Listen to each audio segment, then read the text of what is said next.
మాధవ్ కారణంగా ఒకటైన చక్రి మహా ఆనందంలో కన్నా. అసలు ఇదంతా ఎలా జరిగింది తెలుసుకోవాలి అనుకుంటే వీడియోని చివరి వరకు స్కిప్ చేయకుండా చూసేయండి.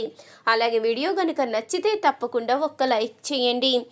కేశవ్ అయితే చక్రిని అడుగుతూ ఉంటాడు, ఏంట్రా వెళ్ళేటప్పుడు అంత సంతోషంగా వెళ్ళిన వాడివి ఇప్పుడు చూస్తే ఇంత దిగులుగా కూర్చున్నావేంటి, ఏం జరిగిందో నాతో చెప్పరా అంటూ అడుగుతూ ఉండగా, ఏముందిరా నా జీవితం ఇంతే, ఇక నా తలరాతింతే, నా ప్రేమ మహాగారికి ఎంత అలా చెప్పాలి అన్నా అర్థం కావడం లేదో, అసలు నా ప్రేమ ఎందుకు అర్థం చేసుకోలేకపోతున్నారు, నేను ఏం తప్పు చేశానని అంటూ బాధపడుతూ ఉంటాడు చక్రి అయితే. ఇంతలో మరుసటి రోజు ఉదయాన్నే కానిస్టేబుల్ అయితే చక్రిని కలుసుకుంటాడు. ఏంటయ్యా ఇదంతా, నువ్వు నీ భార్య అంటే ప్రేమని, నీకు కొడుకు పుడితే నా తండ్రి పేరే పెట్టుకుంటానని చెప్పావు. ఆ రోజు నీ భార్య గురించి ఎంతగానో బాగా మాట్లాడావు. కానీ అమ్మాయి చూస్తే మాత్రం మీ ఇద్దరికి డైవర్స్ కావాలని, ఆ డైవర్స్ గురించి నేను అప్లై చేస్తున్నానని, కానీ ఈ కానిస్టేబుల్ గారు బెదిరిస్తున్నారని మా ఎస్ఐ గారితోనే వచ్చి చెప్పిందయ్యా. అసలు మధ్యలో నేనేం చేశాను, మీ ఇద్దరూ కలిసి ఉండాలనే కదా నేను కోరుకునేది, మరి ఇలా జరిగిందేంటి అంటూ అడుగుతూ ఉంటారు కానిస్టేబుల్ అయితే. ఏం చెప్పమంటారు సార్, మన ప్రేమ వాళ్ళకి అర్థం కాదు, ప్రతి విషయంలో అపార్థం చేసుకునే ఉంటారు. మనం ఎంతగా వాళ్ళని దగ్గరికి తీసుకుందాము అన్నా వాళ్ళు మాత్రం మనల్ని దూరంగా నెట్టేస్తూనే ఉంటారు. ఇంతే సార్, ప్రేమించే వాళ్ళ జీవితాలు ఇలాగే ఉంటాయేమో. ఎప్పుడూ కూడా గొర్రె కసాయి వాడిని నమ్మినట్టు ఈ అమ్మాయిలందరూ మోసం చేసే వాళ్ళనే నమ్ముతారు తప్ప మనకలా నిజాయితీగా ప్రేమించే వాళ్ళని నమ్మరు.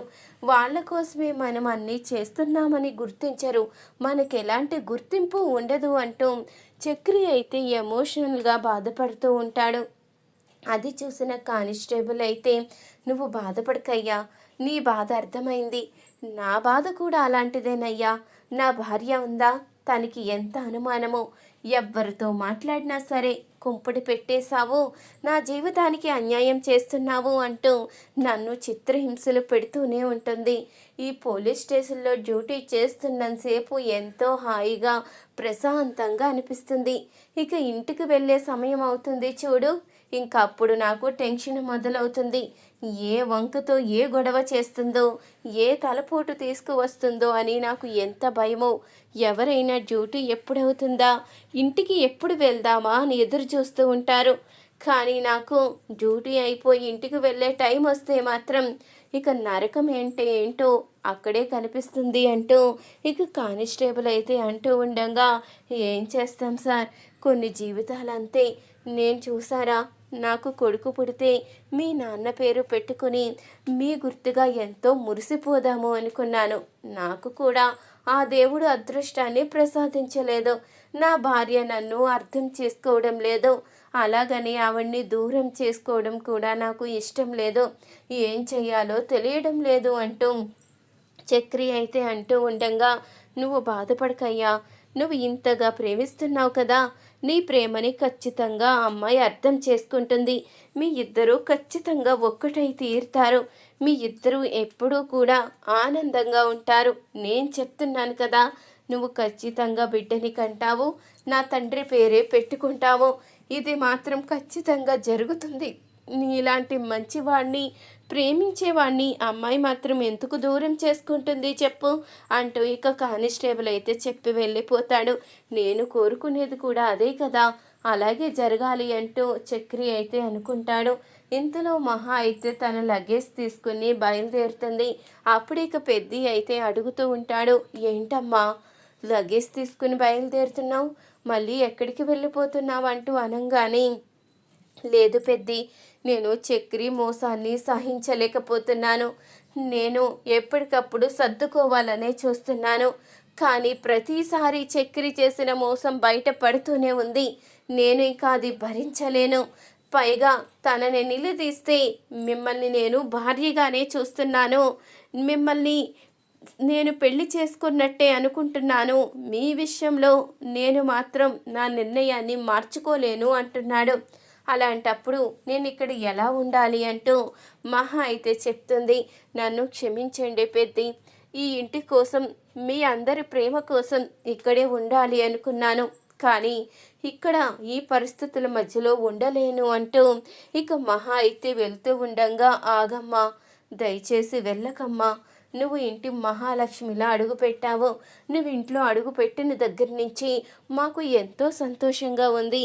ఇప్పుడు నువ్వు గనక వెళ్ళిపోతే మా పరిస్థితి ఏమైపోతుంది? ఒక్కసారి ఆలోచించు అంటూ అనంగానే, నన్ను క్షమించండి పెద్ది. మీరు నోరు తెరిచి ఇక్కడే ఉండమని అడిగినా నేను ఉండలేకపోతున్నాను. నన్ను క్షమించండి అంటూ ఇక మహా అయితే తన లగేజ్ తీసుకుని బయలుదేరుతుంది. మహా అయితే వెళ్తూ ఉండంగా కొంతమంది రౌడీలైతే అడ్డుకుంటారు. అప్పుడు ఇక, మీరెవర్రా, ఆగండి, ఎక్కడికి తీసుకువెళ్తున్నారు అంటూ అడుగుతూ ఉండంగా, నిన్న జరిగింది మొత్తం చూసామే.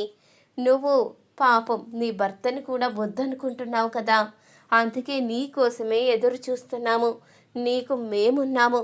నువ్వెక్కడికి వెళ్ళవలసిన అవసరం లేదు. నిన్ను పువ్వుల్లో పెట్టుకు చూసుకుంటాము అంటూ ఇక రౌడీలైతే మహాని బలవంతంగా తీసుకువెళ్ళబోతూ ఉండంగా, ఇంతలో మహా కోసం వెనకాలే వచ్చిన మాధవ్ అయితే వాళ్ళనైతే చితక్ కొడతాడు. అప్పుడే ఇక అనుకోకుండా అక్కడున్న ఒక రౌడీ అయితే ఇక మాధవ్ తలపైనైతే కొట్టడంతో ఇక అక్కడికక్కడే మాధవ్ అయితే కుప్పకూలిపోతాడు. ఇంతలో ఇక అప్పుడే పోలీసు హారన్ వినబడడంతో రౌడీలందరూ అక్కడి నుంచి అయితే పారిపోతారు. అప్పుడు ఇక మహా అయితే మాధవ్ని హాస్పిటల్కి అయితే తీసుకుని వెళ్తుంది. ఇక హాస్పిటల్లో అయితే జాయిన్ చేసి ఇక ట్రీట్మెంట్ అయితే చేయిస్తుంది. ఇక మాధవ్కి అయితే స్పృహ వచ్చిన తర్వాత మహా అయితే అడుగుతూ ఉంటుంది, ఏంటి అసలు ఎందుకు ఇలాంటి పని చేశారు? మీ ప్రాణానికి ఏదైనా జరిగితే అంటూ అనంగానే, చూడమ్మా, నువ్వు మా ఇంటి మహాలక్ష్మివి. నీకేదైనా జరిగితే మేము తట్టుకోలేము. నీకోసం దెబ్బలు తినడమేంటి, మా ప్రాణాలు ఇవ్వడానికి కూడా సిద్ధంగా ఉంటాము. నువ్వు క్షేమంగా సంతోషంగా ఉండాలి. మా కోరిక కూడా అదే. నువ్వు చక్రిని అపార్థం చేసుకుంటున్నావమ్మా. వాడు నిన్ను ప్రాణంగా ప్రేమిస్తున్నాడు. ఆ మాట నేను చెప్పకూడదు, కానీ నీకు ఒక పెద్ద స్థానంలో ఉండి చెప్తున్నాను. నన్ను పెద్ది అంటూ నోరారా పిలుస్తున్నావు. నన్ను చూస్తే మీ మామయ్యలాగే అనిపిస్తుంది అన్నావు. ఆ హక్కుతోనే చెప్తున్నానమ్మా. చక్రి నిన్ను పిచ్చిగా ప్రేమిస్తున్నాడు.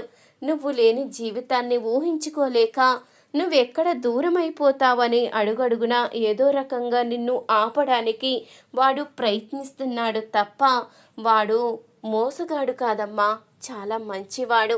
వాడికి మాట్లాడడం తెలియదు, కానీ వాడు మనసు మాత్రం చాలా మంచిదమ్మా. నువ్వు అర్థం చేసుకుంటావనే చెప్తున్నాను. ఒక ఆడపిల్లకి ఏ పరిస్థితుల్లో పెళ్ళైనా, ఇష్టం ఉండి ఇష్టం లేకుండా కానీ మెడలో తాళి పడినా ఇక అది పెళ్లి బంధమే అవుతుందమ్మా. నువ్వు అది ఉత్తుత్తి పెళ్ళని నువ్వు అనుకుంటున్నావు. వాడి మనసులో మాత్రం మీ ఇద్దరికీ బలమైన బంధం ఉందని, ఆ దేవుడే మీ ఇద్దరి బంధాన్ని ఏర్పరిచాడని ఆ వాడు మాత్రం పిచ్చిగా నమ్ముతున్నాడు. అందుకనే నీ విషయంలో ఏదైనా తెలిసి తెలియక తప్పులు చేస్తే వాణ్ణి క్షమించమ్మా. పెళ్ళనేది ఎంతో గొప్ప బంధం. ఆ బంధాన్ని నిలబెట్టుకోవాలనే చూడు. చక్రి లాంటి ప్రేమించేవాడు దొరకడం నీ అదృష్టం అమ్మా. ఒక్కసారి ఆలోచించు అంటూ మాధవ్ అయితే చెప్తాడు. ఇక మాధవ్ మాటలన్నీ ఆలోచిస్తుంది మహా అయితే. ఇక చక్రి తన కోసం చేసినవన్నీ గుర్తు చేసుకుంటూ ఉంటుంది. నిజమే కదా, చక్రి చేసింది అన్నీ నా కోసమే. అలాంటప్పుడు తనని అపార్థం చేసుకోవడం ఏంటి? నాకంటూ ఒక జీవితం కావాలి. నేనంటూ ఒకరికి భార్యనవుతాను కదా.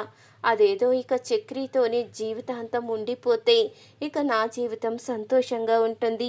మనం ప్రేమించే వాళ్ళకన్నా మనల్ని ప్రేమించే వాళ్ళని పెళ్లి చేసుకుంటేనే మన లైఫ్ సంతోషంగా ఉంటుంది. అందుకని ఇక చక్రిని దూరం చేసుకోలేను అంటూ మహా అయితే ఇక చక్రిని భర్తగా ఒప్పుకుంటుంది. మిమ్మల్ని ఎప్పటికిక వదులుకోను అంటూ చక్రిని కౌగులించుకొని మహా అయితే చెప్తుంది. ఇక చక్రి అయితే చాలా సంతోషపడుతూ ఉంటాడు. మీ మనసు ఇంతగా మార్చుకుంటారని అస్సలు అనుకోలేదు అంటూ అనంగానే, ఇదంతా పెద్ద కారణంగానే. పెద్ద నాకు ఈ బంధం గురించి, మీ గురించి అన్నీ అర్థమయ్యేలా చెప్పారు. అందుకనే నా మనసు మార్చుకున్నాను. మిమ్మల్ని నా భర్తగా ఒప్పుకుంటున్నాను అంటూ మహా అయితే ఎంతో సంతోషంగా చెప్తుంది. ఇక ఇదంతా చూసిన కన్నా అయితే చాలా సంతోషపడుతూ ఉంటాడు. ఇక మాధవ్ కూడా చాలా ఆనందపడుతూ ఉంటాడు. ఇక చక్రి అయితే అన్నయ్య, నీ రుణం ఎప్పటికీ తీర్చుకోలేను. నాకు దూరం అయిపోతుంది అనుకున్నది మళ్ళీ దగ్గర చేశావు. చాలా సంతోషంగా ఉంది అంటూ ఎంతగానో ఆనందపడుతూ ఉంటాడు చక్రి అయితే. ఈ వీడియో గనుక నచ్చితే తప్పకుండా ఒక లైక్ చేయండి. పొదరిల్లు సీరియల్ లేటెస్ట్ ఎపిసోడ్ టీవీలో కన్నా ముందుగా చూడాలి అనుకుంటే వెంటనే మన ఛానల్ని సబ్స్క్రైబ్ చేసుకుని పక్కనే ఉన్న గంట సింబల్ ఆల్ మీద క్లిక్ చేయండి.